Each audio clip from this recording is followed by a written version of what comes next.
And we are live. All right. Welcome Cheers, to the y'all. show. Yeah, welcome. All right. Man, we got a full house here already. But we got some exciting stuff tonight. We're going to have Ben on here a little bit from Whiskey Uncensored. He sent us some samples. That was several weeks back. Mark was out of town in Yep. Colorado, so we saved the samples. We held them back, and we each have 4 samples here. They're 2 ounces apiece, so we're not going to get through. We're not going to finish them all off tonight. That'd be a lot of whiskey. But Yeah. so Ben's going to jump on here after a little bit. We don't exactly know when, maybe around 7:15. But until then, housekeeping notes tonight is the bottle giveaway. It will be our last one for now. Not saying we will never do it again, but for now, we're having to trim the show back a little bit.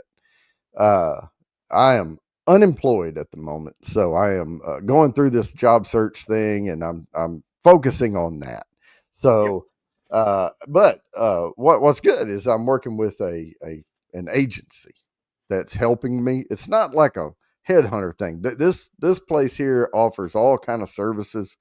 Helps you clean up your resume, helps you stylize it, helps with interview prep, helps find jobs that aren't available. It's just a bunch of stuff. So going through that's a lot of work. But other than that, I did change the format of the show. So I have a new sheet here I'm working off of. First time, so if I fumble a little bit, please bear with me. We are no longer doing hashtags. So the hashtags are done. That was for entries to the bottle giveaway. Since we're not going to have another bottle giveaway, hashtags are over. But I do have slides. Because the topic tonight is Scottish Whisky Regions. So we're going to look at there are 1, 2, 3, 4, 5 official regions. And then there's the islands that is kind of being recognized as another region. So, but we're going to go in depth into each one of these, and we're going to give it a talk about. But here is the map. If you're not familiar with Scotland, that's it right there, and you can see the big yellow, orangey yellow is Highlands. Then the orange one up there is Speyside, and then that's just a upper mid northern region of Highlands. Yeah. And then the lowlands, and then there's the little Isla where a lot of Scotch comes from. A lot of distilleries packed on that little island down there. But that's where your smoky stuff comes from, peated. Yeah, Scotch. And then we have Campbelltown down there, and then the dark green around there, people are referring to it as the islands because it has different influences all around the islands, and they're a little briny-ish. They're close to the sea. So, but yeah, that's the regions that we're going to be going through tonight, and we're going to start off. And I do have my notes here. I was just telling Mark before the show, I said, man, I wish I had an M2 chip. I have an M1 on my MacBook, and I could have 2 monitors because I would get another monitor and have it up here where I wouldn't have to deal with this paperwork. But that's okay. Could highlight stuff, make it easier to see. Yeah, I can be old school though. I mean, I kind of prefer paper in my hand when I'm reading, but yep. Talking the word for God's country. Yeah. All right. So now so what I'll tell you this. The Highlands, the first thing I'm gonna do is tell you what scotches come from there. But the Highlands really are broken down from north, south, east, and west. Okay. Yeah. So the northern Highlands includes Glenmorangie and Dalmore, and my wife likes Dalmore, and I'm a big fan of Dalmore 12. So that's a Highland. And then Eastern is Glenturret. Southern is where, and now this isn't all of them. I'm just giving examples. But Aberfeldy comes from Southern, just above Lowlands down there. And then the Western region of the Highlands includes Oban. Is that how you say that, Oban? Oban. Yeah, I figured I was saying it wrong. But this is a breakdown of the Highlands right here. And you can see I have other ones listed. Yeah, there's Oban down here. There's Dundee, Aberdeen. Those are cities, Inverness. Then you got your Glent. I don't even know how to say a lot of these. There's Ardmore. There's Dalmore up here, Glenmorangie, and Old Pulteney. Is that how you say that one? Which one? Old Pulteney. Pulteney. Old Pulteney. I believe. I'm not sure. Yeah, however you say it. If I screw it up, I didn't really sit down. And a lot of times before I do these, I'll sit down and I'll go to how do you say, like Google it, and it has a little speech thing, and you can play it and hear someone with the appropriate accent say it. Yeah. But I didn't. There's so many of them. I just didn't have time to sit there and go through them all. So if I butcher some names, sorry about that. Bro says it's Pulteney. Pulteney. Okay. I said it right the first time. So, all right.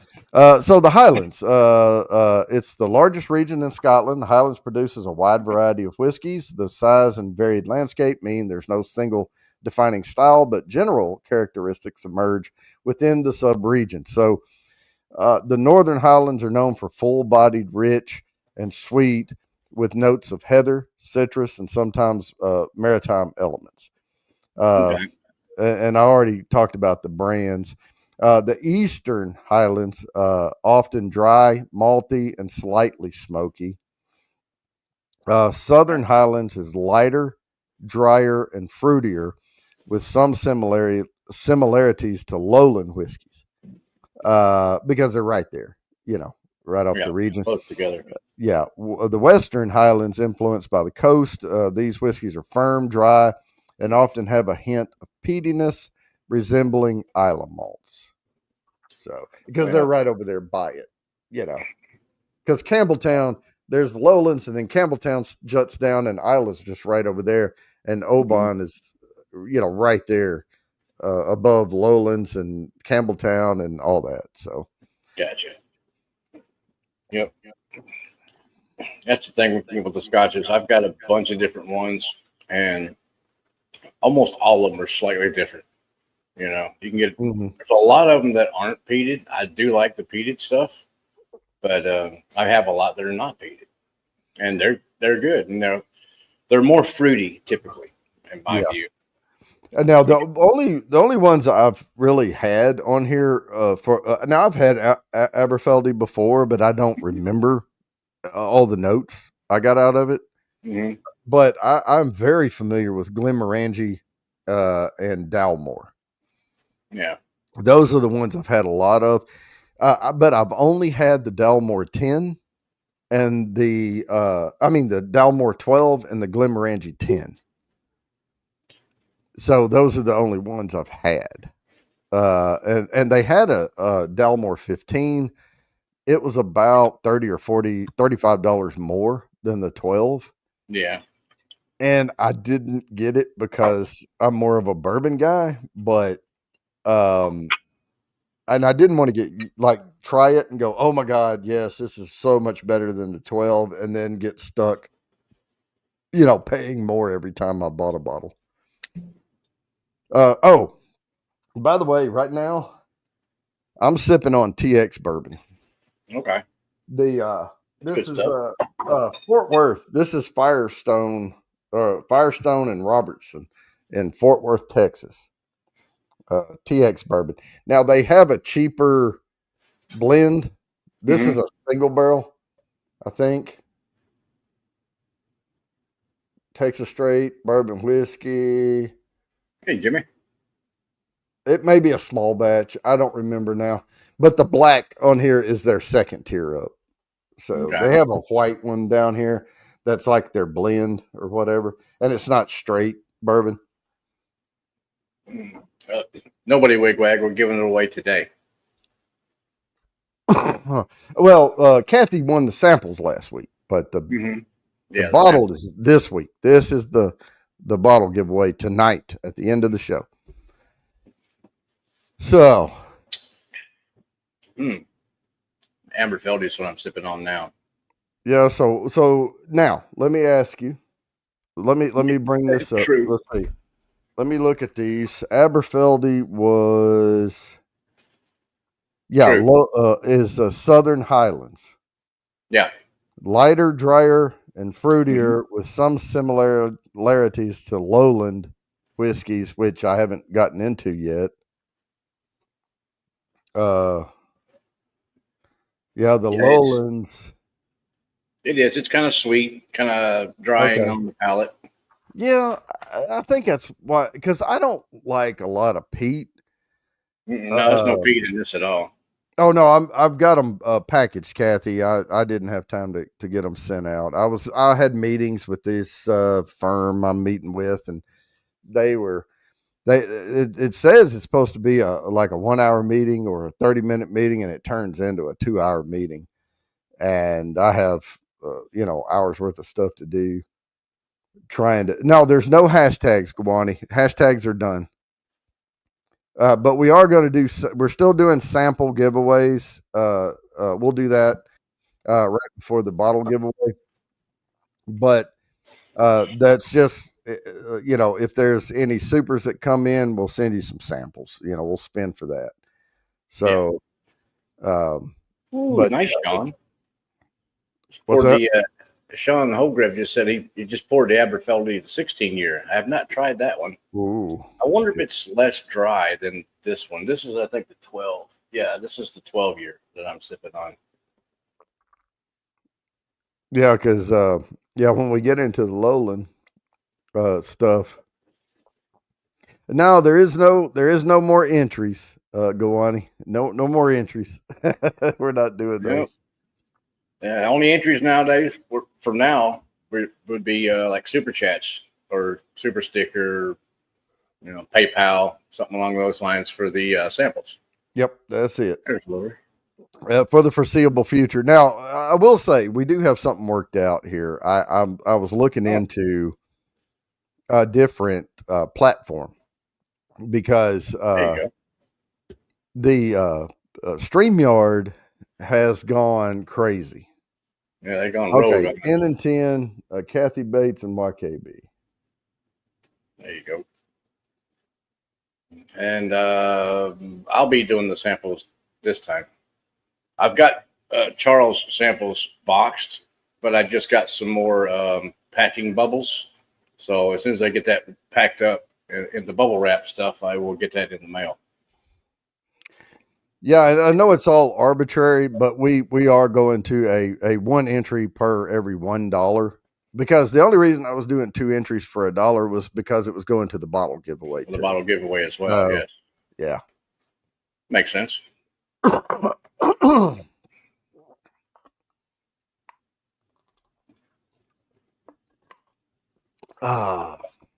And it's Mark's night. So Mark will be sending the samples out. Maybe since we're doing a Scotch night, you could send some Scotch samples. Sure, I can do that. I've got plenty of different Scotches to pick from. I got you there, top dog. Have a safe flight, sir. I just got in Saturday for mine, and I only had one little delay in Dallas for maybe about 45 minutes. A bottle of chicken cock. Boy, if I can find it, it's a little bit pricey. It's yeah, I hadn't seen that one around. I can usually get it here, but I have to drive way out of town. But twist my arm, I'm on my motorcycle when I go, so I'm enjoying the ride,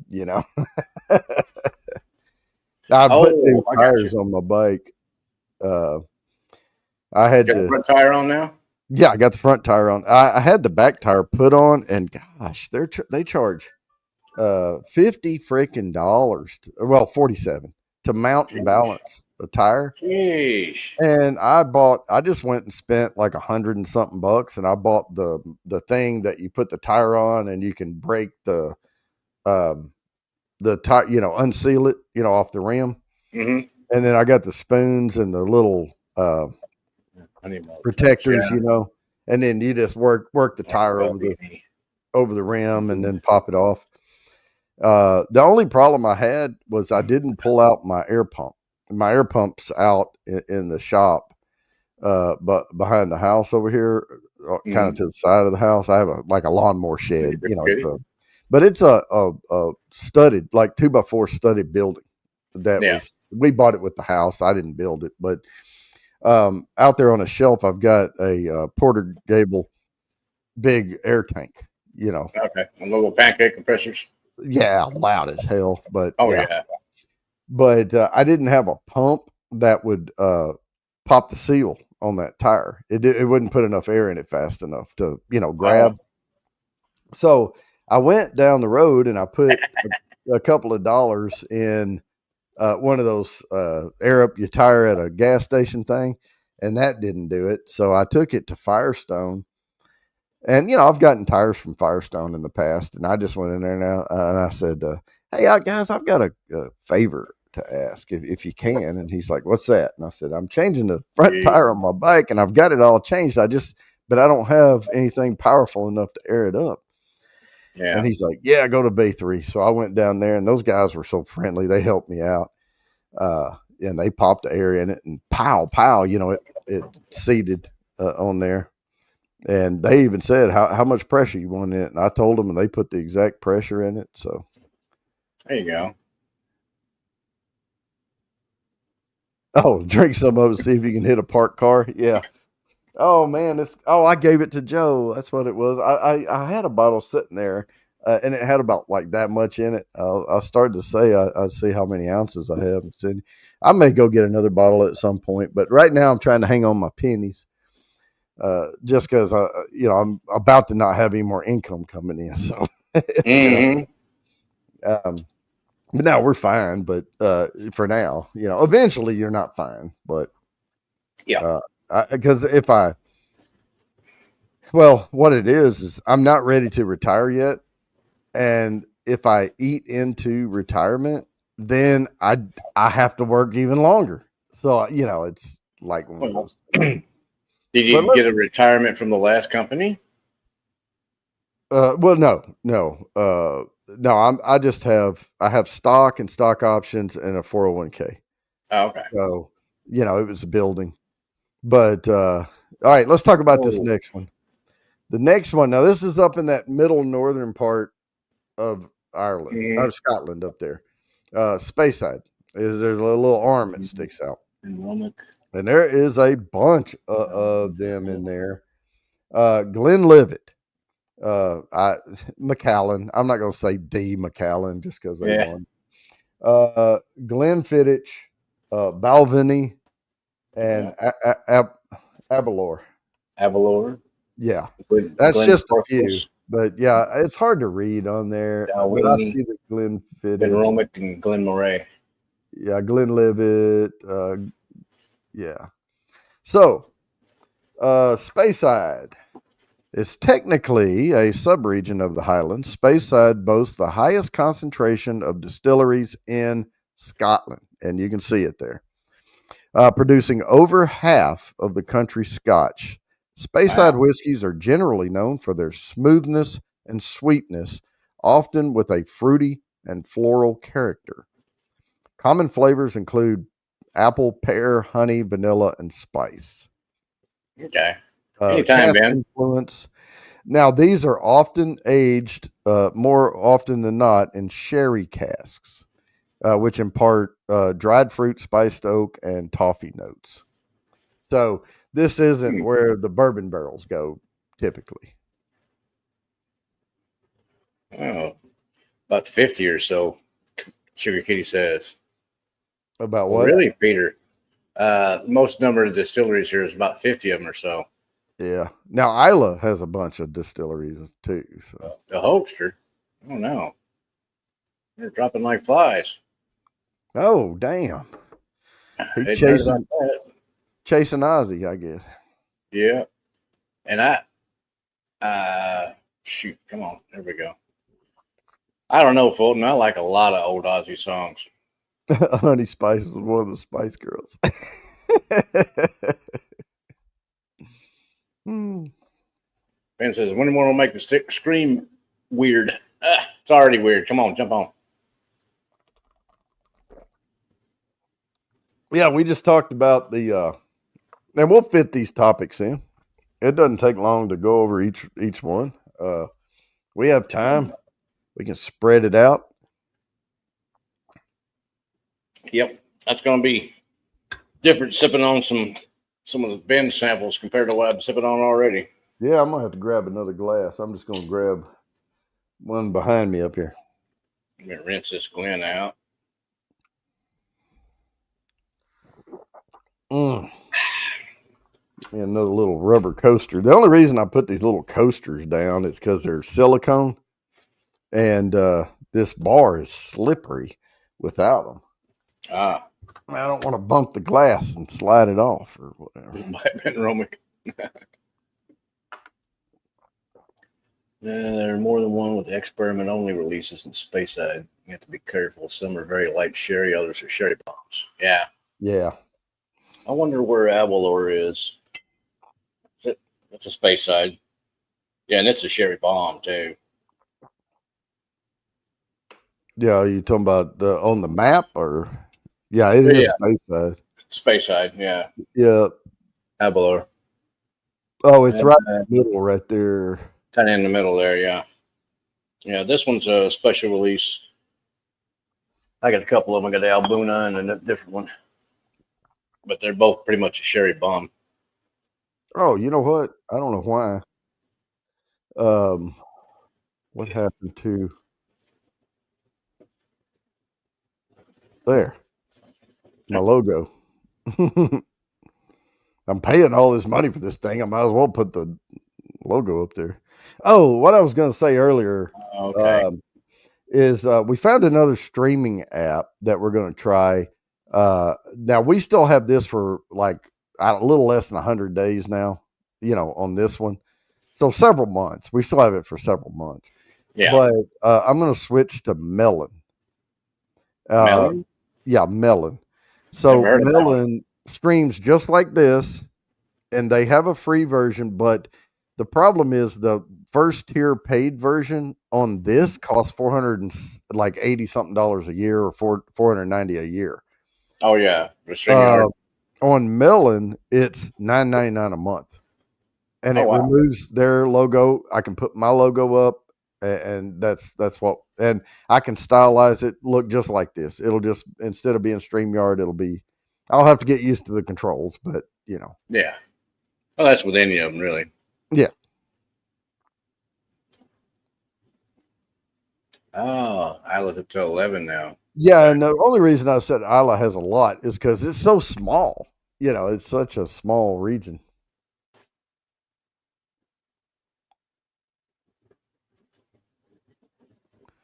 Uh, 21.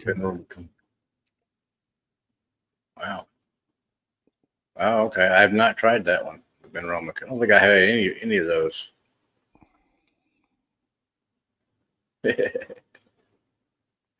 Oh, Ben's trying to find the bottles. Oh, okay. They're around somewhere. Oh, we have probably on the front of the shelves because he poured them fairly recent. Yeah, we have plenty of time. All right. So while we're doing that, I'll go ahead. Oh, well, congratulations there, Fulton. Let's go ahead and cover the Lowlands then. Happy birthday. Okie dokie. So that'll leave us 3 topics after this, and so we can take a break from this stuff and sip some whiskey with Ben. Sounds good. All right. Located in the south of Scotland, lowland whiskeys are generally light, delicate, and floral. They're often triple distilled, contributing to a smoother, lighter character. Common flavors include grass, honeysuckle, cream, ginger, toffee, toast, and cinnamon. And when I was writing this down, when I was typing this up, I thought cinnamon toast crunch. But anyway, Mhm. Well, it's gonna have that malty flavor in there, anyways. Kind of yeah, bready. minimal to no peat usage. And we talked about well, I have different ones down here. I think Glen. I'm going to say Glen Kinchy Yeah. and Auchentoshan. I don't know. Akintoshan. Auchentoshan. Okay. Oh, help me, Jesus. You know. Yeah. You got Akintoshan. You got Ardmurkin too. Different place, I believe.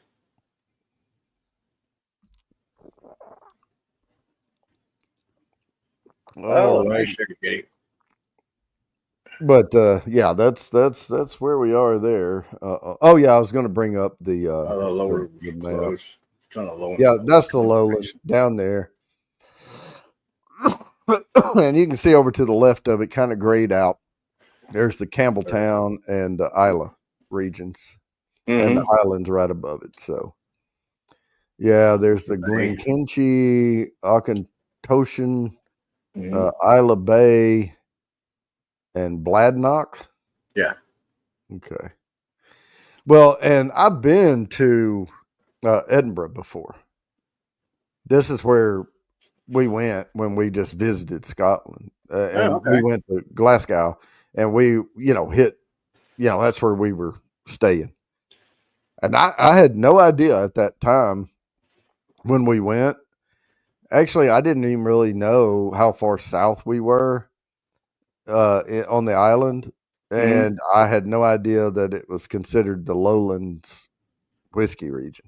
Like this was years ago. I was 20 something years old, you know. But yeah, I can. It's nice to be able to put something to the memory. Right across from Tobermory. Make a mixed peat sherry bottle. Oh, that sounds good. Peat and sherry go well together. Mm-hmm. Peter White said that's an old map. Oh, yep. Okay. Yep. Yeah, there's newer distilleries coming online over there now. Different places. Well, and I don't know if the ones that made the map were trying to hit all of them. I mean, they can't. They were just. I think they were hitting Yeah. like more major ones. Kingsburns, Inchdarney, Glasgow, and Lindors are now all new lowlands. Oh, Okay. I haven't heard any of those. And Peter White says Daft Mill's been around for a while now.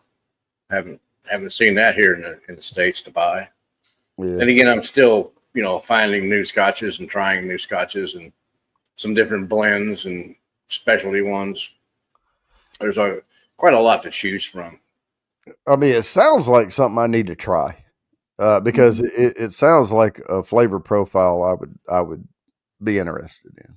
Yeah, yeah, I'm liking a lot of the different scotches. I mean, a lot of the bourbons nowadays are just kind of wearing on me because they all taste basically the same. You know. Well, yeah. I mean, there's a lot of depending on whether they have rye in the mash or not, that can impact, and then where the rye came from. Yeah. Uh, the yeast can be different in some of them, different Oh, strains, figures. and certainly corn. But it, typically where you're getting your notes is finishing. Yeah. The different differences, and a toasted versus heavy char. What kind of wood is it? That type of stuff. So Yeah. very hard to get. Okay. Well, I mean, most of your scotches are aged in ex-bourbon barrels from different places here in the U.S. A Yeah. lot of them have been getting the same whiskey barrels from the same companies for many years now. Yeah, there's They're also experimenting with different, cask and stuff as well. oh yeah. You know what? I think I'm going to cancel these alarms on this phone. I don't need them anymore. and they just pop up and bug me. That oily persimmon flavor. Huh. Hmm. Okay. It's not something I would have thought of. No. Well, they threw me a curveball. Oh, maybe it's here. Oh, there it is. Found two to go. All right.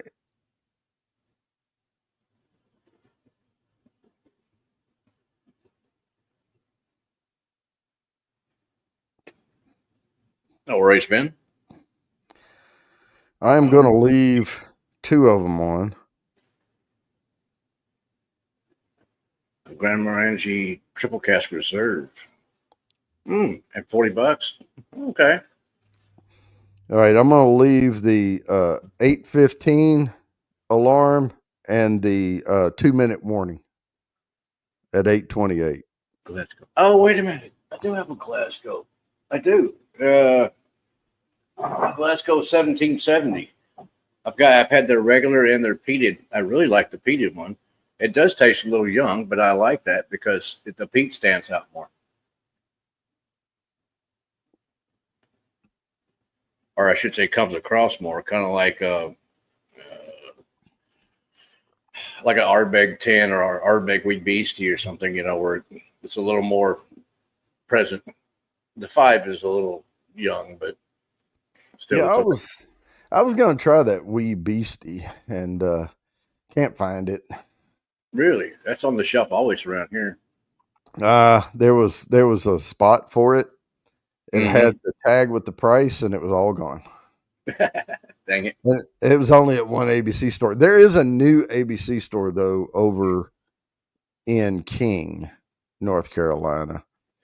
And I've been riding by it on my bike, and it said Stokes ABC, but the building was empty.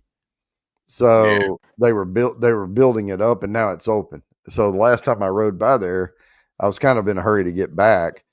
So I didn't stop, but I need to go check them out because a lot of times when they first open the store, they may get some interesting stuff. So yeah, try to lure everybody in, sort of thing. Yeah.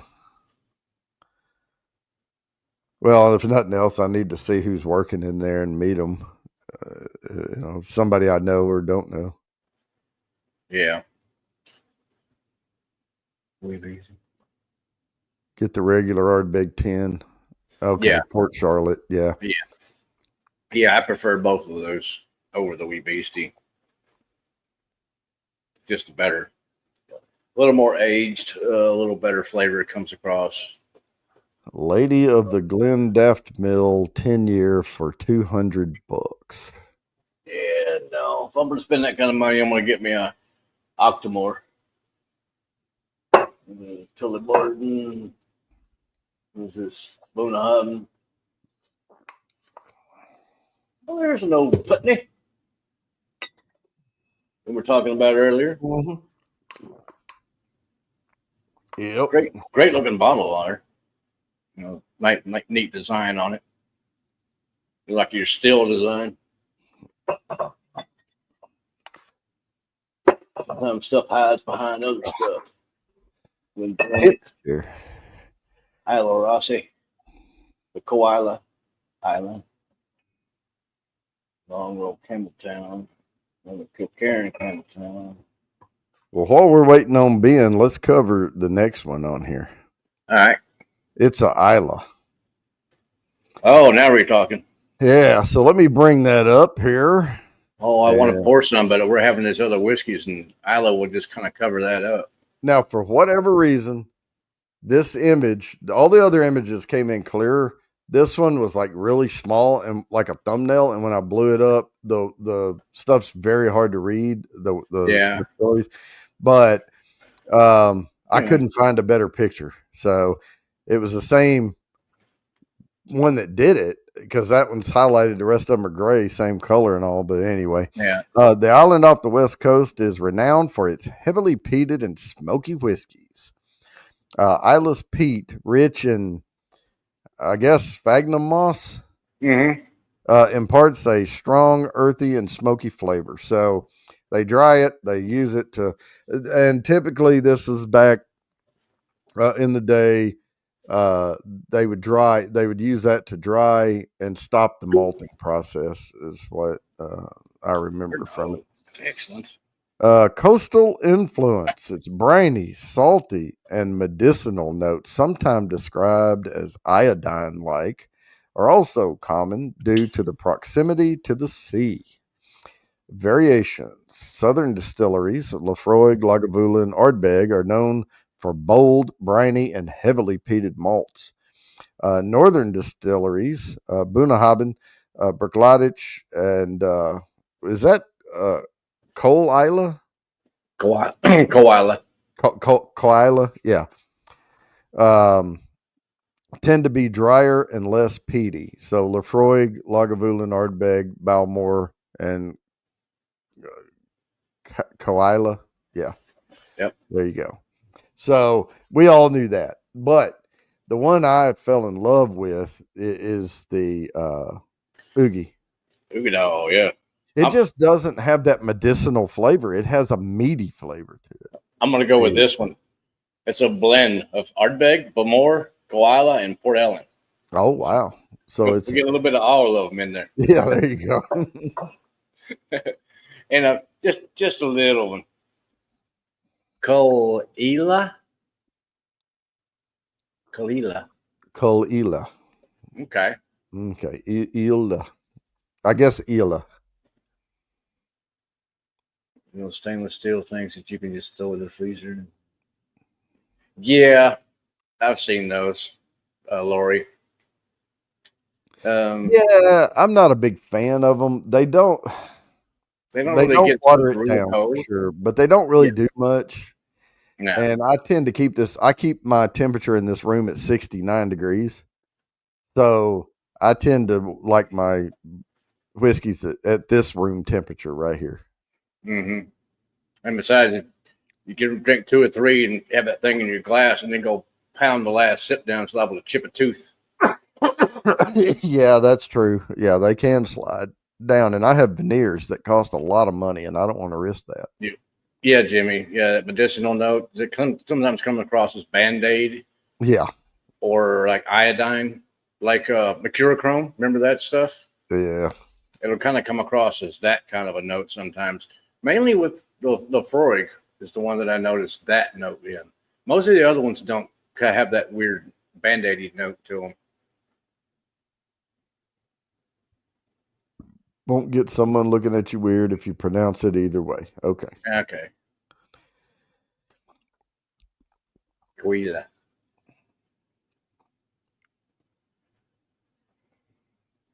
Well, it's got an O in it there, Sugar Kitty, so you know. Yeah. There's no telling though, man.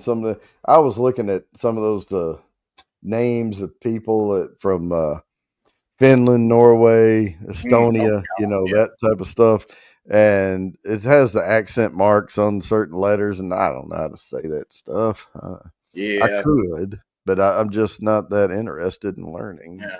If I were going over there, I would give it a bigger try. Yeah.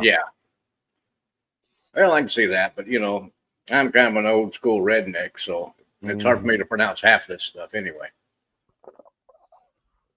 No, if I were going to go visit Ireland or Scotland or whatever, I would try to learn to pronounce some things better. I don't want to offend anyone, and at least make an effort on it. Different types of flavors come from peat. Medicinal Band-Aid, but the iodine is really sea spray salt. Oh. And also the coal tar or creosote note. Okay. Yeah. Haven't really had much of those. I've had some that have the smoky kind of like campfire note, kind of ashy. I've had a few of those. An 18-year Coila. Unpeated and independent bottle of corn, cherry cask. Yeah, I've got a. Let's see, that's also one. Well, I thought Ben was going to come up here, but I finished my bourbon. I'm going to take a stab and start Douglas Lane Coila. I'm gonna start with this Corner Creek Reserve bourbon that being Little sent. Creek. Okay, what's with the 88 proofer? 88 proofer. I'm going by proof. I was going to be like, hey, what do you suggest we start with? But I'm going to just go with the 88 because that looks pretty obvious. Because the rest of them are over 100. No, one's 94, but this one's still a little lower. I'm going to set that one aside then. And I will join you with the Corner Creek Reserve Bourbon. Yep. All right. Fresh glass here. Okay, Orlando. I poured about half of it. Yeah, good 1 ounce. Gives you enough room to give you some swirl action. And yep.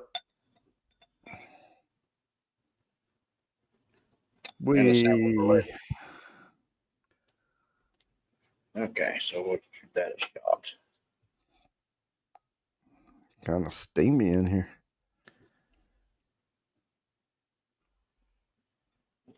Start with that or the pot still. I had to get the dust off the outside of my glass. There was no dust in my glass because this was in the top of my glass. But I was looking at it, it had dust around the outside of it. Sitting up there too long. Agreed, Sugar Kitty. Ooh, damn. Really like. Did you nose that yet? Yeah, that's nice. That is really nice. Sounds like your normal bourbon. That is buttery on the nose. Mm-hmm.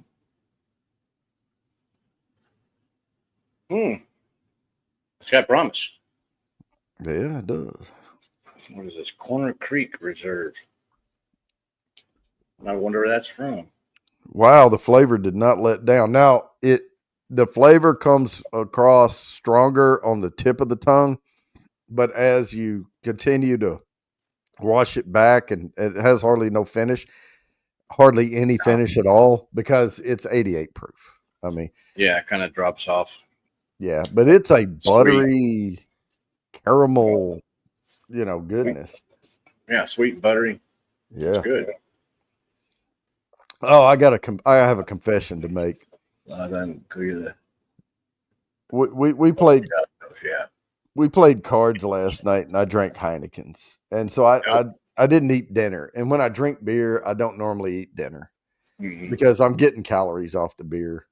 So this morning I got up and I thought, man, I'm a little bit hungry. I don't want a lot.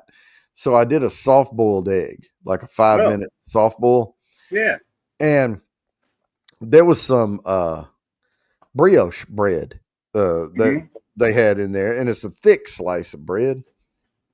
So I got one of those and I put it in the toaster oven and heated it up or toasted it and put a little butter on it. Well, it was the one of those oleo, can't believe it's not, thing. And then I did the egg with a little salt and pepper and spread it on there. And that was it. The problem was, as I was eating it, I'm like, man, this crust is a little tough. I wonder what's going on with that. After a while, I had this big wad of paper in my mouth, and I went back and looked, and each piece has a piece of paper on it. I didn't know that. I ate paper this morning. All right, guys, we have been in the basement down here, Whiskey Uncensored. We're going to bring him up now. Welcome to the show. Cheers, man. All right. Oh, hashtag. What you mean? Yeah.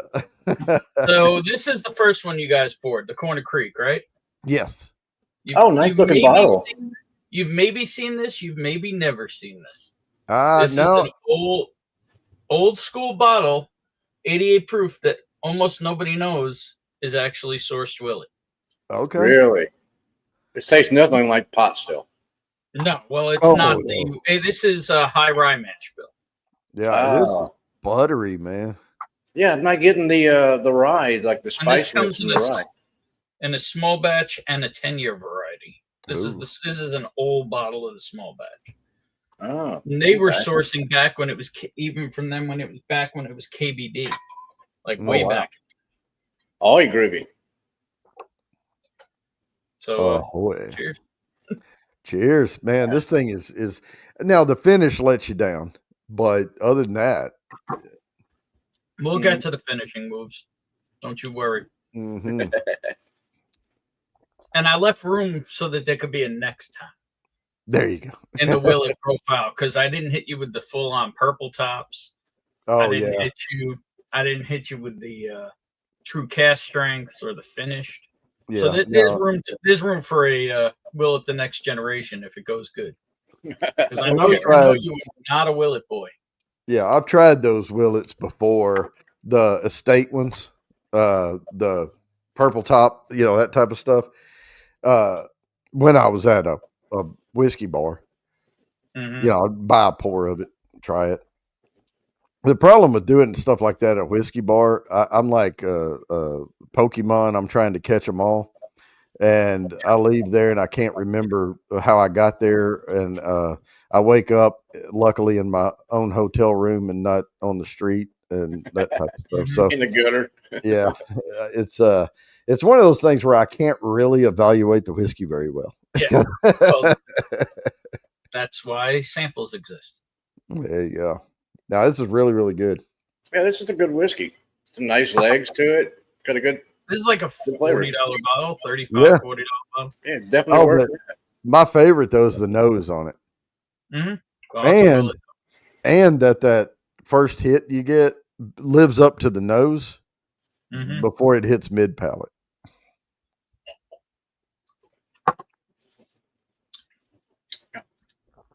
It's not bad at all. Yeah, that's good. Had you already hit the Big Pete, Mark? Yeah, just a little. So it tastes weird. So this must taste weird. Well, it probably tastes really sweet. It does taste sweet. It's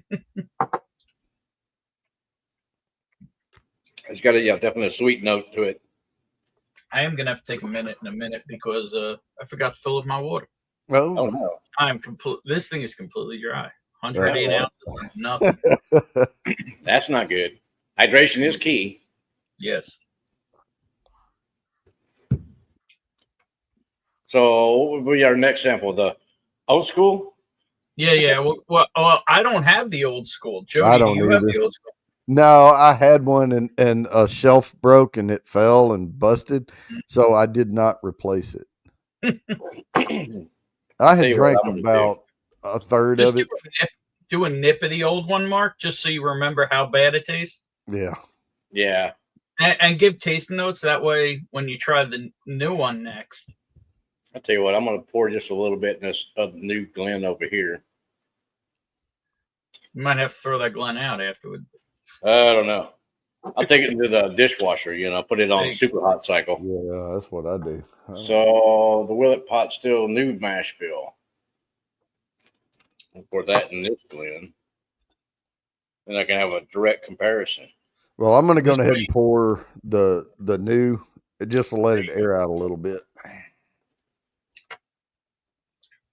All right. I'll be curious because I know how much Jody loved the old pot still. Sure.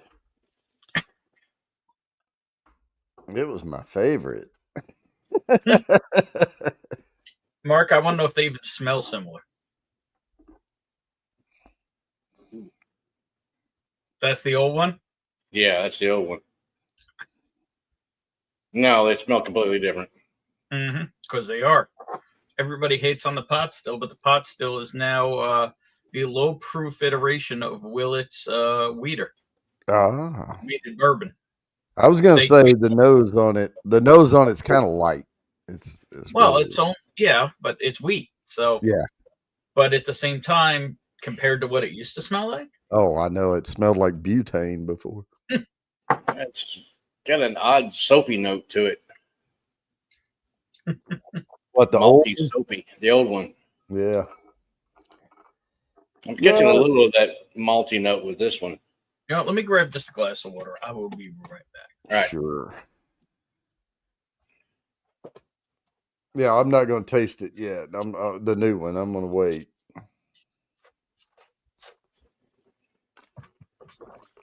It's definitely better on the nose than the old one. Yeah.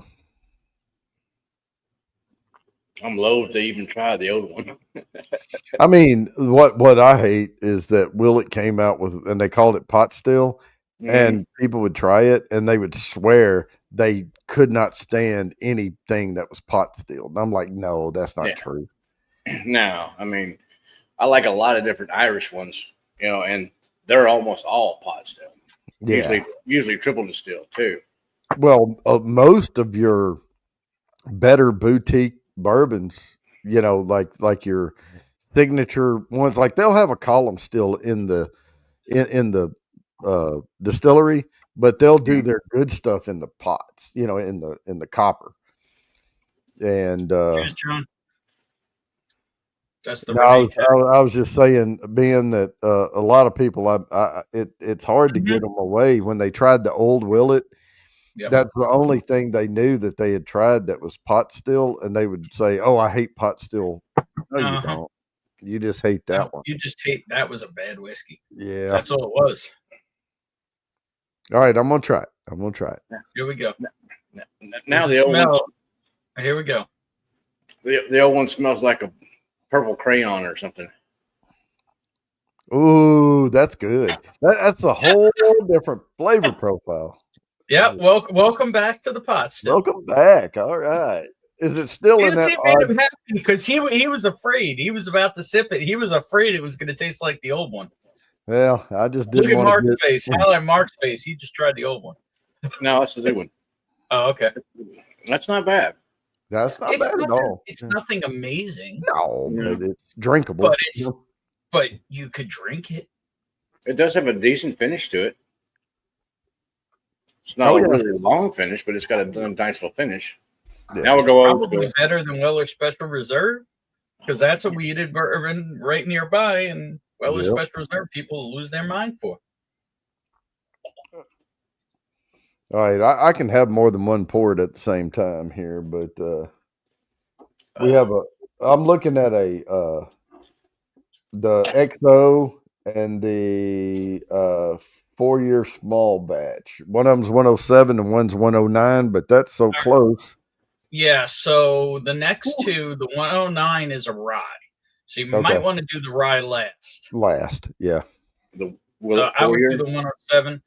This next 107 is what I call the quintessential bourbon that people leave on the shelf. People will pay hundreds of dollars for a purple top, but they won't buy this. And this bottle for $50 to $60 gives you 90+% of the experience of a Willet Purple Top for $50 to $60. And that's the pure Kentucky? Mm-hmm. Yeah, let me show it here. Yeah, that's never mind. What I do with it? I just had it here. I had it. Oh, I put it behind me. That's this one right here. Oh, I've cool. seen that. Yep, and you've never even once thought about buying it. Nope. And they even put a year and batch code on it too. Cool. See? Yeah. This is 107 proof rye bourbon. I think it's the actually not sure which mash bill this is of theirs. I'd have to check. But it's one of their rye, bourbon mash bills. This is not weeded. And it's 107 proof. It sits on the shelf and nobody ever buys it. What's the price on that one? Like $35, $40? No, this one's 50 to 60. Oh, okay. So it's just at that point where it's like, if you trepidous at all, you're not going to pick it up. Right. Well, if you don't recognize it and you don't do your research. But this, if you get a Willet Purple Top, this is your intro to Willet Purple Top. People have no idea. It's got close to the same nose as the pot still, just a little bit more so. Well, that's probably because of the proof. Well, it's the proof, but it's also the yeast. So the Willet yeast is what really gives it that weird funk. Yeah. I'm kind of getting a nose in between the Cold Creek or Corner Creek and the new Willet. I get a lot of funk. I get a little fruit on the nose. Mm-hmm. But it's got that. This when I smell this, I just go instantly will it. I've headshotted this in blinds. People sent me prescription bourbon. Put this in a blind for me, and I headshotted it. Bam.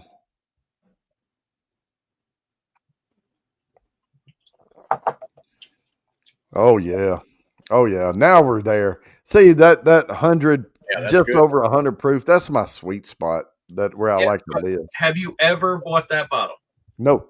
Will you in the future? Now. Honestly, I have not seen it here. Really? I bet you have, and you just walk right by it. And I doubt that.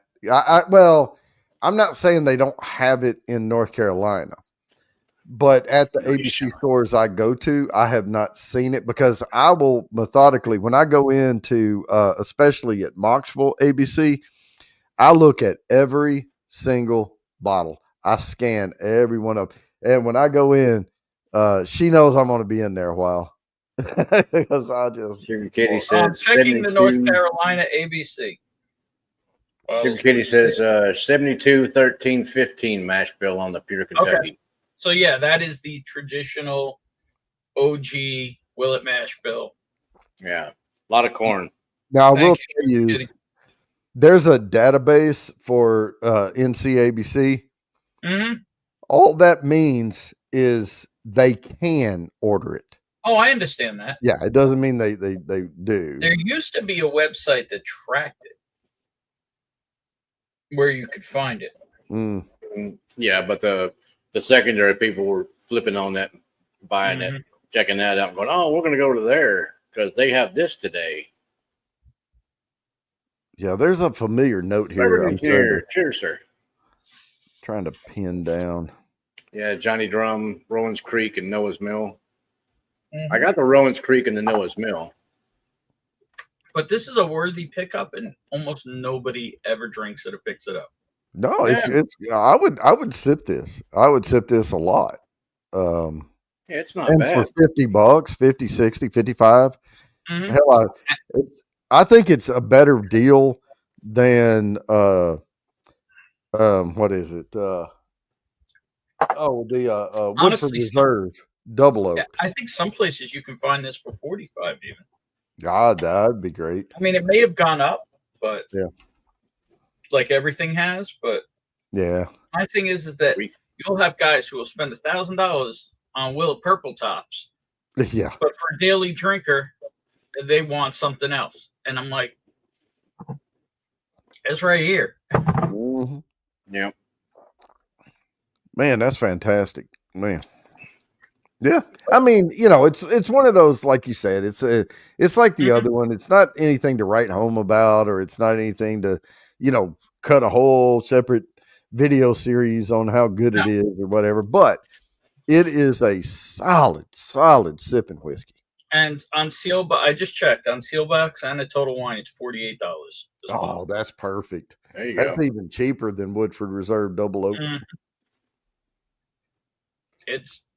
It's Willet, and people are absolutely clueless. Even though it says right on the bottle, Willet. Really? Oh, there you go. Yeah. Why won't it click off? There we go. Oh, yeah. Yeah, so sometimes I'll bring up a comment on the screen and then it'll run off the screen. I'll just click on a new comment and click right back off of it. Well, every time I was clicking on it, it was doing this. It was kind of shuffling around on the screen. I'm like, quit it. Thomas Metal 75. How's it going? Hey, Thomas. Good to see you there, beer man. Well, that pot still is not bad. Compared to the old one, it's a huge improvement. What was the tasting notes on the old one? I didn't even see you drink it, Mark. Oh, it was bad. It was, I don't know, like purple crayon. Oh, I thought that was nose. That was taste. Yeah. Watered down kerosene and aftershave. There you go. Yeah. So the thing is now, if you saw like the pot still on sale somewhere, you'd think about it. Yeah. You're not going to pay $60 for it, but if you saw it somewhere or somebody said, "Hey, do you want some?" You're not going to go no. Yeah. but they scared so many people off, and you would think they would have made a bigger deal about completely changing what they were putting in the bottle, but they did it real quiet. Yeah, I went on ahead and poured a little bit of the 4-year rye. Mm-hmm. Just to let it air out a little bit. I'm gonna set it. Now, there's all different batches they make. Mm-hmm. This particular one's 109.6. I've seen them as low as like 107 and as high in the 120s. This particular one's a 109. Yeah.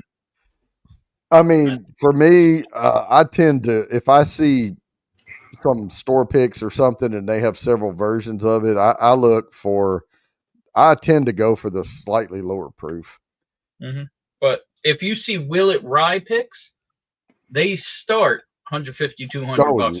Hell yeah. Whereas these should be now around 60, 65 bucks. See, they were getting like tater prices before.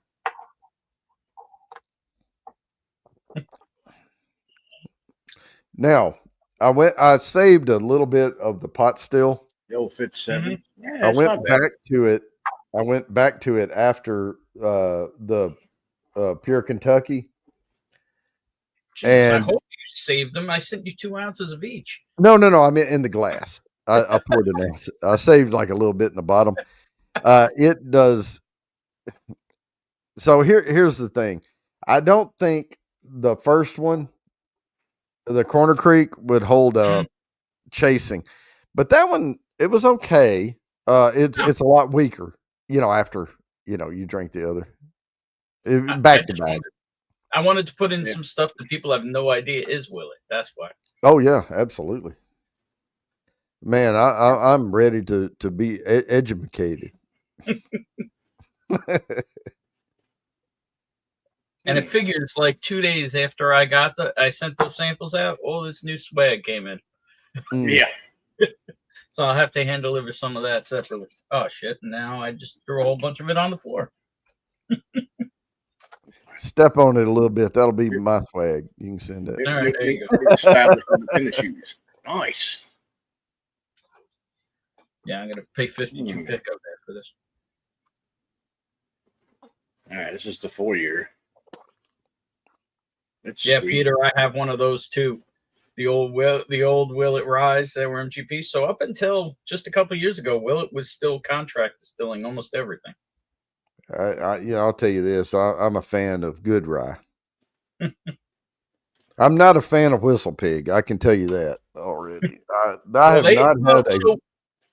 Whistle Pig's another distillery that has gone way downhill. But if you get a Whistle Pig from like 5 years ago, that's a whole different animal. Yeah. Oh yeah. That is that's caramel on the nose. That rye. It's a little spice in there, but yeah, it's like it's like a get across with that rye spice with that peppery note. Yeah. Sweet and for peppery. Any Scotch people, I consider Willet the Campbelltown of modern bourbon anyway. Old Turkey will have more funk, but otherwise, Willet's the only thing with a funk. Man, I like a little funk. That's why I like Wild Turkey. I like my whiskey poured through George Clinton's dreads, personally. Yeah. I was a big fan.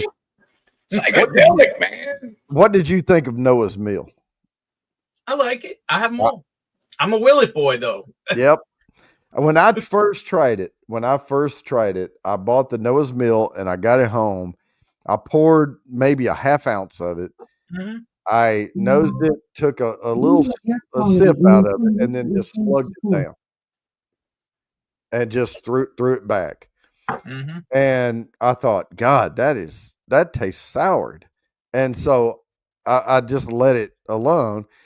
And a few days later, it was like gnawing at me. It was like, there's something about that I need to go back and try again. And so I did, and it became one of my favorites. And I went back to buy a couple of more bottles of it, and it was gone. Yeah, well, it's easy. And Noah's Mill also has the year and the batch on it. So if you do get one you don't like, just don't buy the same year and batch. Yep. It's not worth $5, Joe.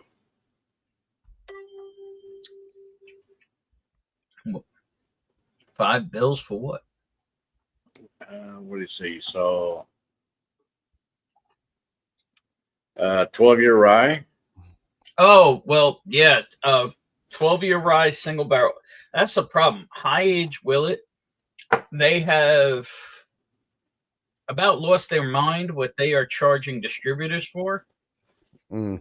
So, yeah, Willet is charging, I don't know, $30 to $50 a year to distributors or more.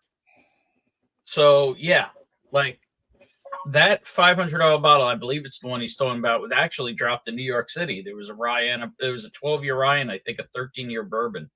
And they were both in the $500 range. And that store is notorious for really not marking things up. Yeah. He's just like his margins, his normal margins are that high because he was paying like over $400 a bottle from distribution from them. Hey, Rago. Hey, Charles. Cheers, Charles. Cheers, sir. I got your samples poured up, ready to ship. I got a bubble wrap. I can get it in the mail for you. Have my hand delivery guy whoop it on there. All right. Well, so that's another thing. Let's talk about that right quick, Mark. It is the 24th of the month. Whoever wins the bottle tonight, it's going to take till next month to get you the bottle. Yes, because they're not going to release the new releases until at least the 1st or 2nd, depending on what day that falls on.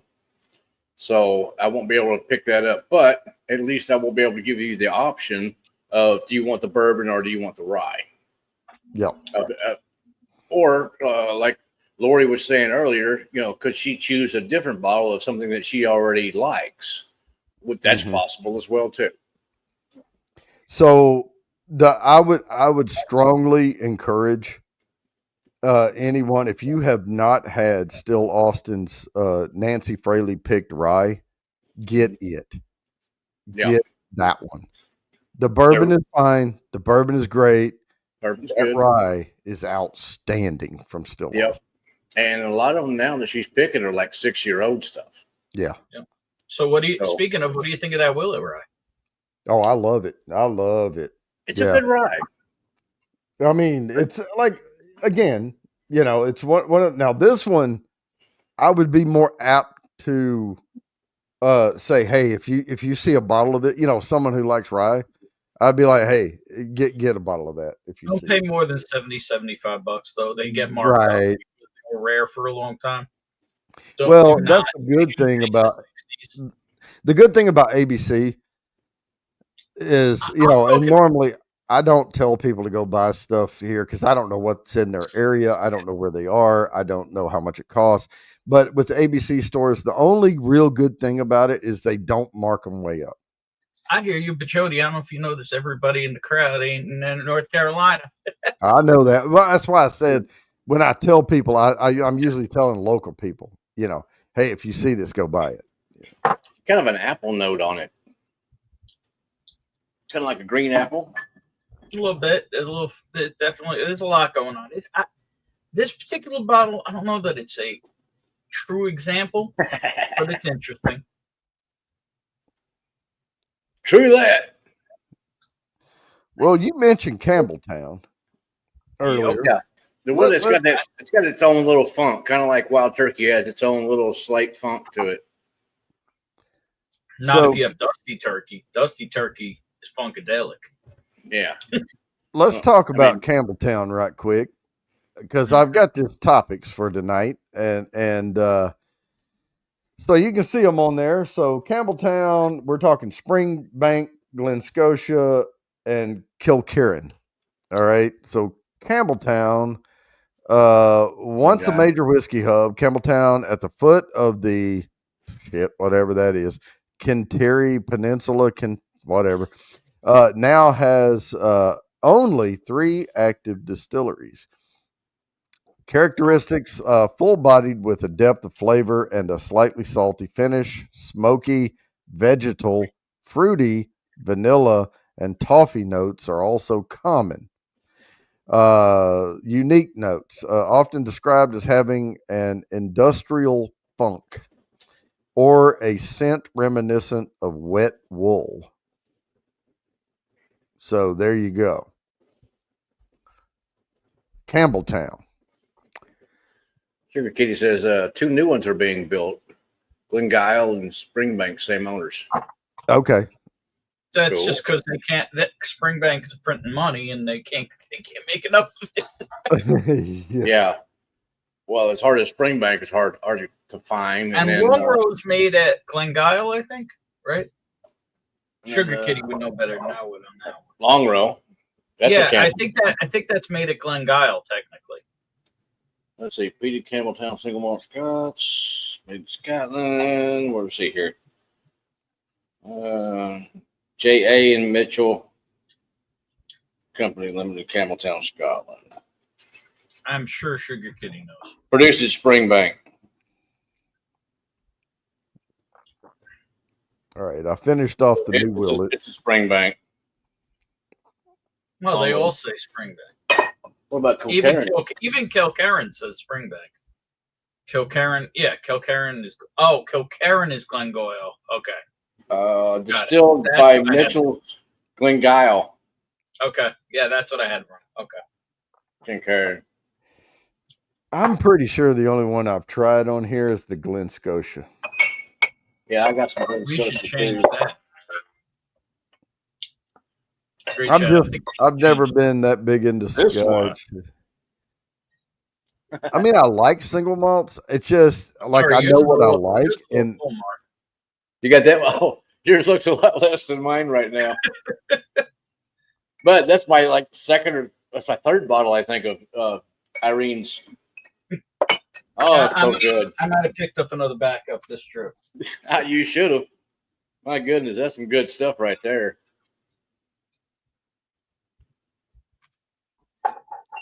Oh, yeah. I mean, there you go, Sugar Kitty. I don't know. I'm trying to educate myself a little bit on Scotch. For the different regions, because I'm when you don't know enough, you become a creature of habit. So you gravitate toward what you know you've tried and like, without having to get a degree in everything Scotch whiskey. And I've drank a hell of a lot of Dalmore. Yeah, Kilcoman.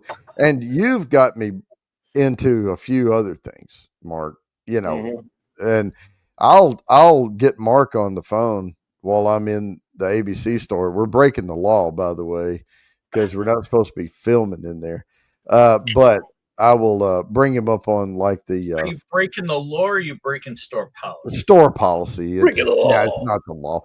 Roast bank. I've never seen a roast bank. There's a big difference between those two things. Yeah, there is. Hand delivering via the USPS is technically a felony. Yeah, hand delivering via UPS is a violation of company policy. You're right. Choose accordingly. Now they discourage filming in there, because I asked one time if I could set up a camera, and film some shots, and they said no, we don't allow recording in here. And so, well, it's part of the legislature thing where ABC cannot have like fancy signs. It just has to say ABC. It's not supposed to lure anyone in. You're not supposed to, advertise. You either know or you don't. Yeah. If you're here. And so yeah.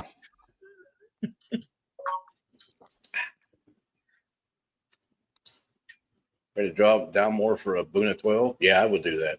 Okay. Yeah. And I mean, I know I like Dalmore. It's a little bit the Dalmore is a little bit. I equate it. I call it waxy, because you remember the chocolate footballs and soccer balls and baseball, back in the day. and they were like waxy chocolate. And I'm not saying it tastes like chocolate at all, but it's that you get that waxy feeling off of it. I got you. A cheap chocolate. Yeah, yeah, the cheap chocolate. It tastes kind of like cacao beans. Yeah, it tastes like a candle with a carrot bean. There we go. Like, kind of funky. But I also had someone send me the Dalmore, and they sent me. Oh, I've got the glasses, the little stemmed glasses with the stag on it. It says Dalmore.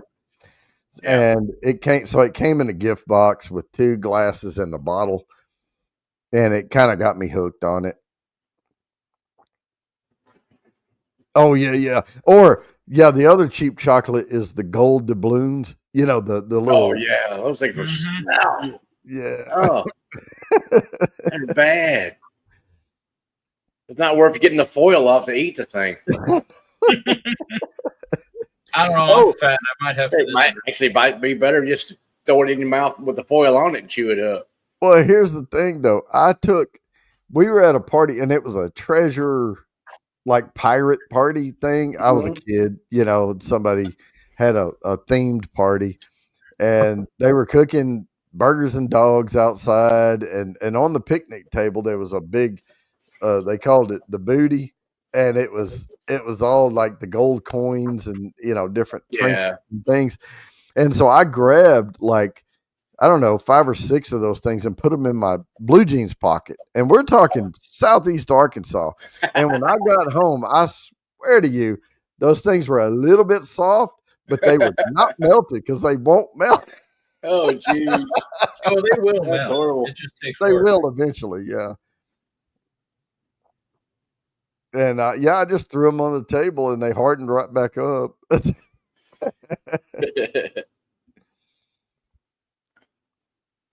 Yeah, you can put them in a pinata. There you go. Well, Ben, the new pot still is not as bad as I was expecting it to be. It's not. I thought it was decent. I mean, it's not a bad whiskey. You know, it's not drinkable. fabulous. It's drinkable.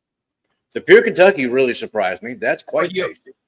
But that is really go out and buy bottles of it until you tried it. Yeah. Based on how horrible you knew the old one was. Based on how it is now, out of the 4 samples you sent me, I would buy 3 of them. I would get the Corn That's Creek. what I was going to say. I'd get the Pure Kentucky, and I'd get the pot still. The Willet 4-year, I don't much care for that one as much. Oh, see, you just strayed from what I was going to say. So you would buy the Corner Creek. Just because of I don't know, the odd rye note in it. It's a decent rye. The Corner Creek you're not going to find, so don't worry about that. Okay. Well, and I'm not going to go looking for it, but I mean, I know where it can be. I know where it can be found, but that's only because I go to hundreds of stores because I'm an idiot. I would buy if I see any of 3 of these, I would buy the new pot still.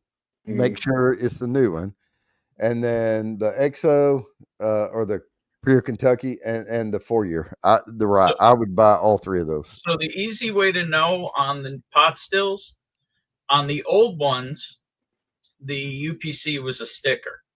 On the new recipe, it is it's in. Let me show you. It's easier to show you. It's in the UPC. The barcode is actually embossed in gold on the label. Oh, okay. Nice. Okay. On the old ones, I bet it's even like that on Mark's little one. It's a little barcode on the bottom. Yeah. No, there's 07 in the barcode on the paper. I'm only speaking of the 750s. And if you're really adventurous, he's just got a little tag code on there. Yeah. Well, the other way is that the new one, this is like the old one had like it was more of a wax thing, and the new one's a sticker. But the real tell is the gold barcode. Okay. Yeah. Good to know. Good to know. It has a little wax thing right there on it. Yeah.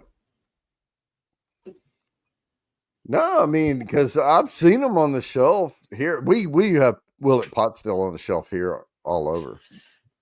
Not all over, not every ABC, but the better ones. And I just would wait. I mean, I would wait till a deal personally if you were really wanting it.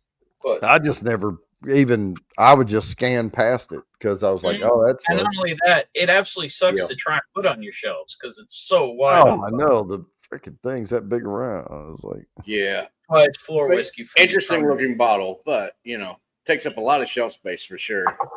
Well, and then like this bottle I only bought because I was out of it and I could shit. And I know you were both talking about trying to get some to try it. When I was telling you it's different, I'm like, well, I'll just get another bottle and send it to you because I know I will drink it because I'm such a Willet idiot. Yeah. Okay, Mark. Makes a great chug bottle too. Okay, you first. Drum roll.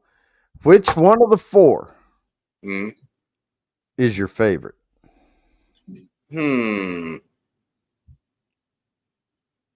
I'd have to say the Pure Kentucky.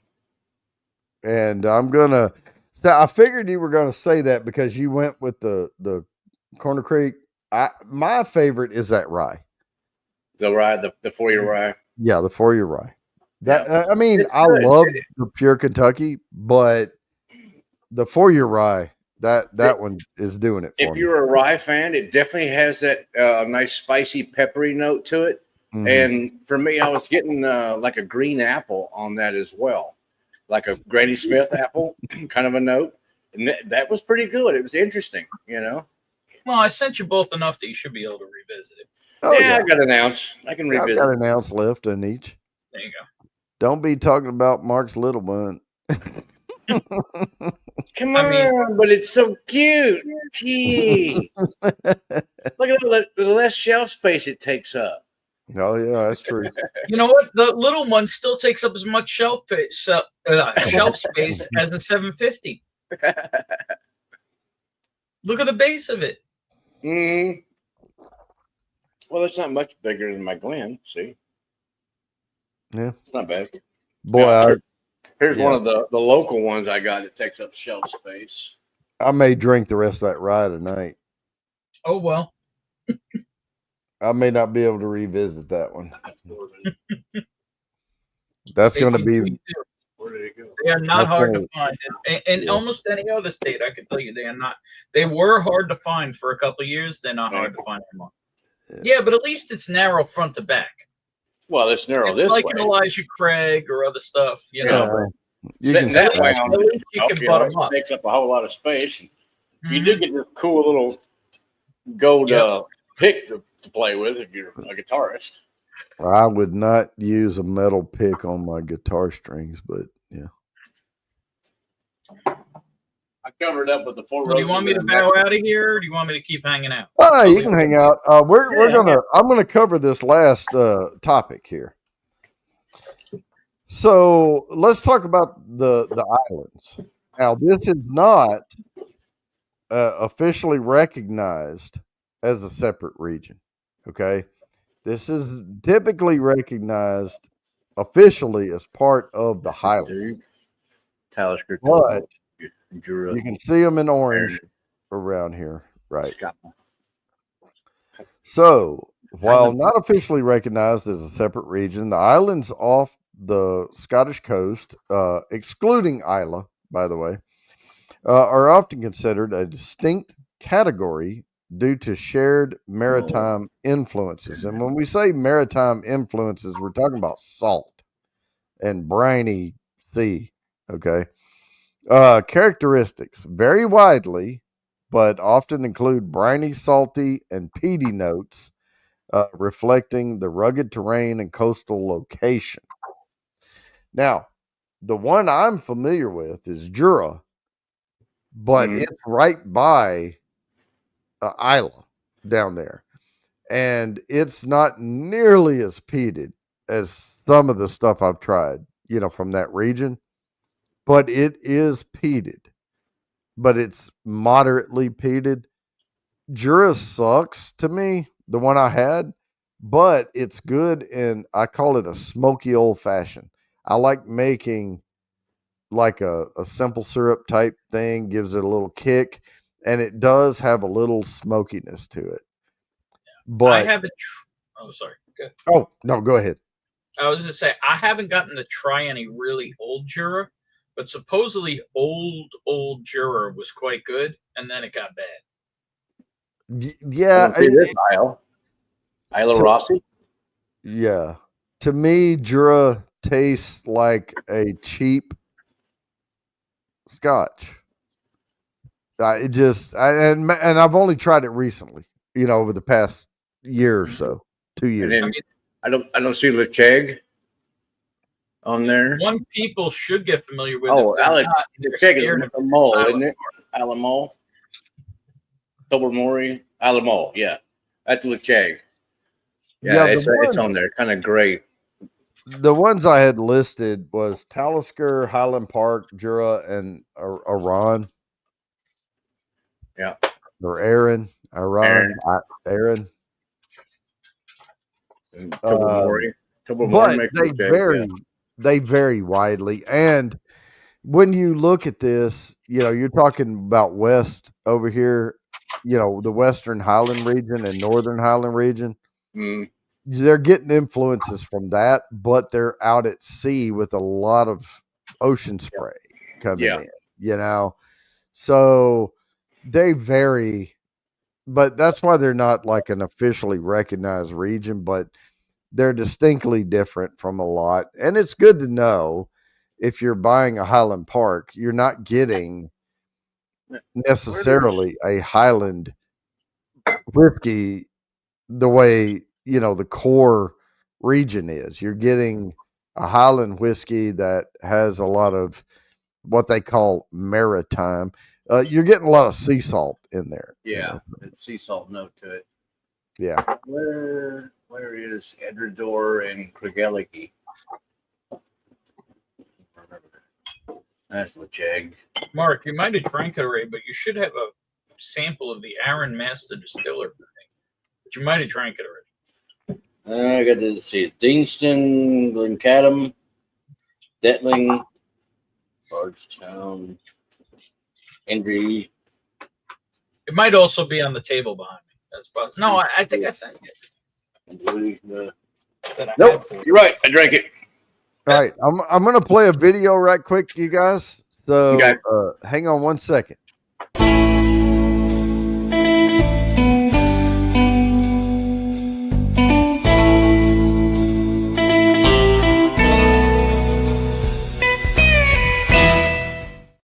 All right, last minute warning. We're giving away samples tonight. If you want to get in on the samples, it only takes one entry to win. You get one entry per every $1 super chat, super sticker, and I will go make the wheel good and put everybody in. Ain't but 2 people in it right now. There's only 2 right now. I'm also going to play one more video because this one I'm not begging for anything. I'm just wanting you to go click something.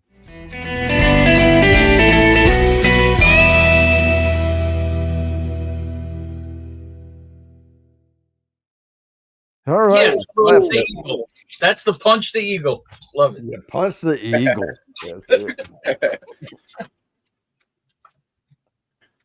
and that is totally me making up a graphic, so that is unique to this channel. Well, you two can hack you on that one then. Oh, Sean's in and Kathy Bates is in again. Yep, +5 on Kathy. Okay, all right. I'm gonna go try to make the wheel. Y'all talk amongst yourselves. I'm gonna. Ben, did you get some water? Yeah, I grabbed the glass. I just grabbed a quick glass because that thing takes a while to fill up. I got you. Sorry, bro. Kathy's in it for herself now. 10, 15. I think we might mix it up a little bit for you on these samples. Throw in a little bit of Scotch and maybe an Irish and something else. Right, guy, I got you. Right, guy, I got your samples already poured up in the box. I just got to bubble wrap them and then get them to my hand delivery man. those. Gotcha. And there's my alarm going off for the 15-minute warning. Saxaford. Never heard of that one, Sugar Kitty. Hey, if they're over in Scotland and they're producing whiskey, I want to try it. Okay, you got that one. I look at Scotch right there. Scottish and Irish. Yeah, baby. I just picked up, while I was in Colorado, I picked up a Bushmills 12-year-old Irish. It's quite tasty. That's slightly different than the Scotch is, though. But it's pretty good. All right, wheel's good. Le wheel is good. I'm going to go ahead and we covered everything, right? Yeah, the islands. Okay, yeah, we just covered that. I'm going to remove this from studio. We're done with our topic for tonight. We are coasting down to the last minutes of this, and I'm going to go ahead and pour. No, I'm going to save it. Gosh, I want to pour. I'm gonna save it just for this weekend. I want it for this weekend. I want to revisit it Saturday. I like when I try new bourbon, I like giving it like a day and then go back to it. I'm gonna say okay.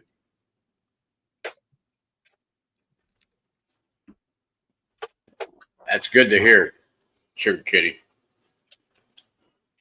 New distilleries in Scotland. I like it.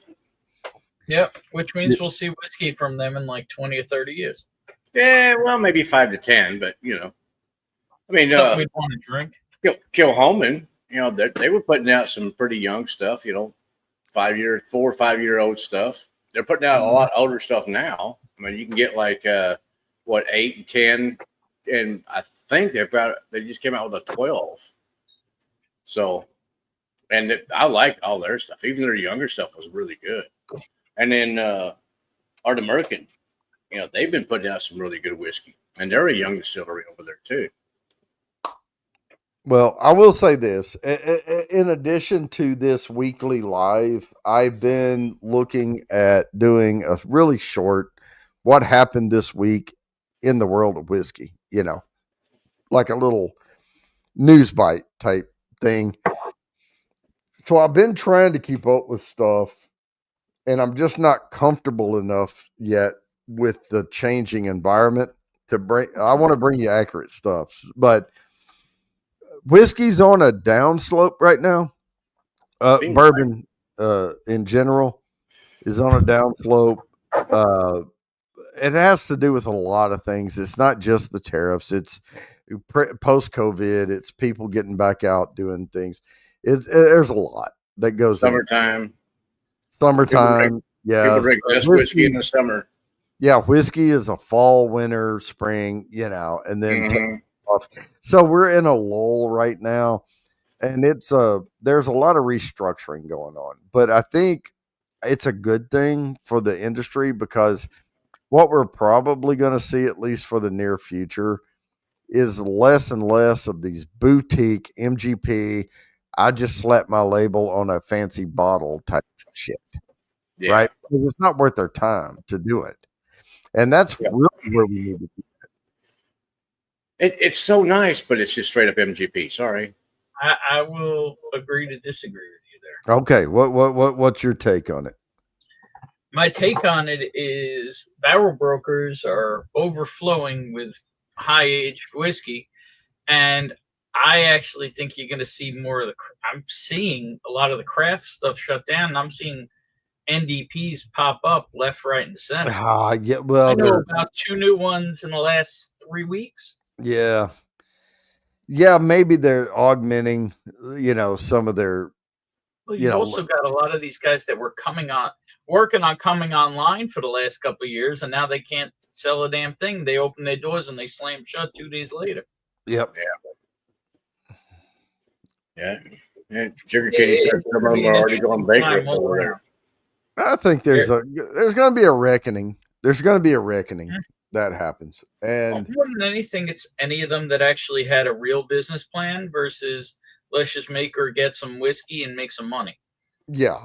Well, and that's my problem with there's one bottle, Luca Mariano. They're gone. Yeah, gone. Because they stopped. They gone. I mean, they didn't do anything. They bought straight MGP, already aged, put it straight into a fancy bottle, and said, and had a backstory. They didn't finish it. They didn't age it longer. They didn't do anything. I don't care about the stories anymore. Put me out a good whiskey that tastes good at a decent price, and more than likely, I'm going to go for that. I don't care what your story was, what your great-grandfather did back in the 50s or whatever. Doesn't make me any difference. How's the whiskey taste? All right, I'm gonna go to this. This is Bull Run. Okay. Right. So it's a 15-year American whiskey finished in sherry barrels. Oh, he's got a 13. Yep. Bottled exclusively for the syndicate. Oh, that bottle smacks. Wait, is that the port or the Pinot? Let me look. What do I have here? On the right side, next to the proof.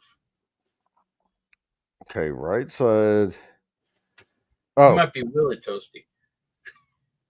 Next to the proof. That's all yummy. I see is single barrel. There's stickers on it. All right, what does it say under the age? Sugar Kitty says his is the sherry. 11 months. It says Bull Run Distilling Company. American whiskey, age 15 years.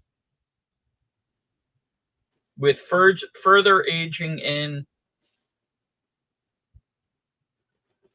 And change his glasses out. Just hold it up. I'll read it. As the syndicate, that is in sherry. It says it right there. American whiskey finished in sherry. Oh my God, where's it? Oh, sherry barrels. God damn. I read that. American whiskey finished in sherry barrels. Syndicate Pinot picks are awesome. I was trying to read the fine print. Sorry, the Syndicate Bull Rum picks are awesome. Yeah. This is the last of my non-pick. Well, because I killed off all my picks. I had to go to something like this after all that Willet. So.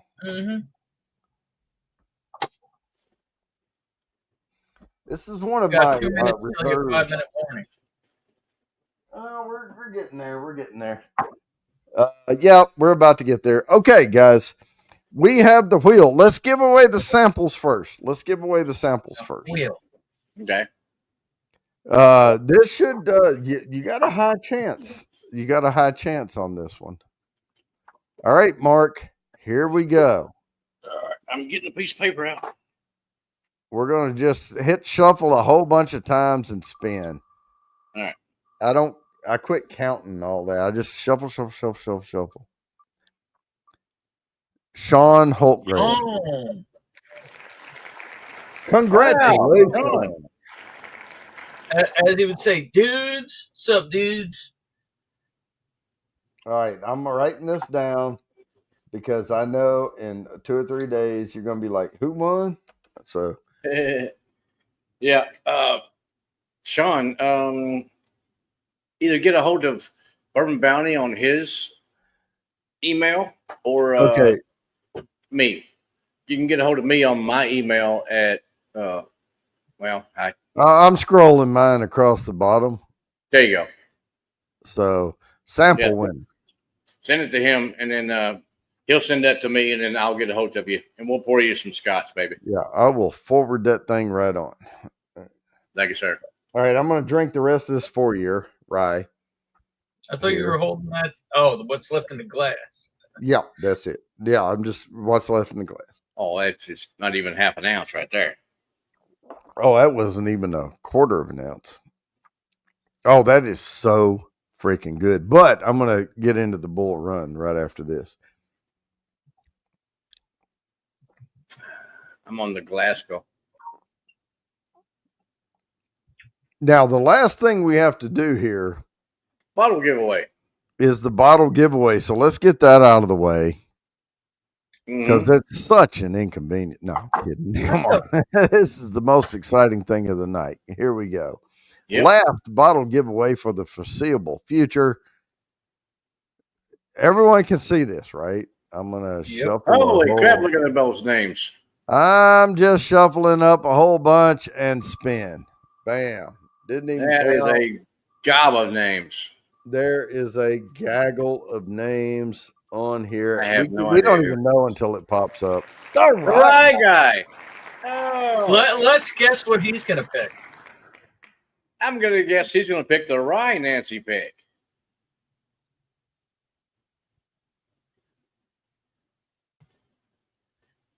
I bet. Okay, I wrote that down.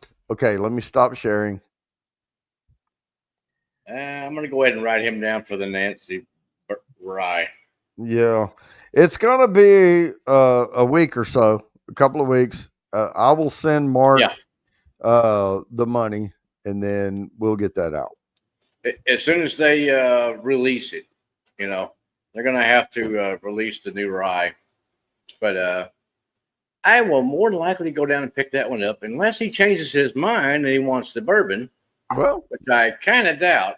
I doubt it, man. That is, and I'm telling you right now, I mean, I love their bourbon, but their rye is amazing. Their ryes are special. The last one I got for, who was it? Bourbon Kitty or who was it? The lady that won it last time. She wanted the rye, and I did not pick up one for myself. I picked up one for her. But the tasting notes on that one was like stupid. It was like blackberries, blueberry, raspberry, you know, all these different berry notes and stuff. And I'm like, oh, man, that sounds wonderful. I should have picked one of those up for myself, but I didn't. Wow. Well, we're about. Oh, yeah. Yeah. Right guy says, absolutely. He wants the rye. Hell yeah. I got you, brother. Ryes are silly good. And the 21090s pick that they did was a rye. It was silly good. Yeah, it's just amazing. They've done a bourbon and a rye, and they were both really good. She said, "Rye guy, you stole my bottle." Kathy, you got 7 nosing kids. Don't worry about it. Yeah, and 3 or 4 bottles to go with them. Oh, we got the bourbon last month. 2-minute warning. 2-minute warning. All right. 2-minute warning. All right, Charles. I got your number. So as soon as I'm going to hold your samples until I can go get that rye, and then I'll go ahead and have my hand delivery man show up with both of them at the same time. That way you'll have both. Well, what I'll say at this point is I hope everybody enjoyed the information that we're bringing you here on this channel, and hope you learned a little bit, or maybe you didn't, but I hope at least some of y'all learned a little more about different regions of Scotland and the Scotch regions, and maybe can branch out and try a little bit here and there. Yep. And remember that not all Scotch is peated. You know, there are many Scotches that have no peat in them whatsoever, don't have that weird band-aidy note or that smoky note, or, you know, although Ardbeg Uigeadail has a note that tastes like brisket burnt-ends. So if you do like that, you might consider that one. I don't like the Band-Aid iodine, and I love Ardbeg Uigeadail. Yeah. Because I love barbecue. Yeah. And that's what I'm going to be doing tomorrow. I'm cooking up about 8 or 9 Boston butts tomorrow. Yeah, no brisket this time.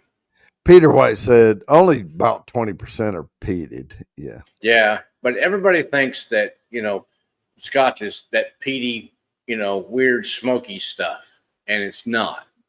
There's so many other ones that are just light, floral, real fragrant, real fruity tasting scotches. They're really tasty. They really are. And they're so different than all your normal bourbons and stuff like that. All right, we're at time, guys. So, Mark, do your thing. Peace, love, and whiskey, y'all. All right. Cheers. Cheers. See you tomorrow night. Yes, sir.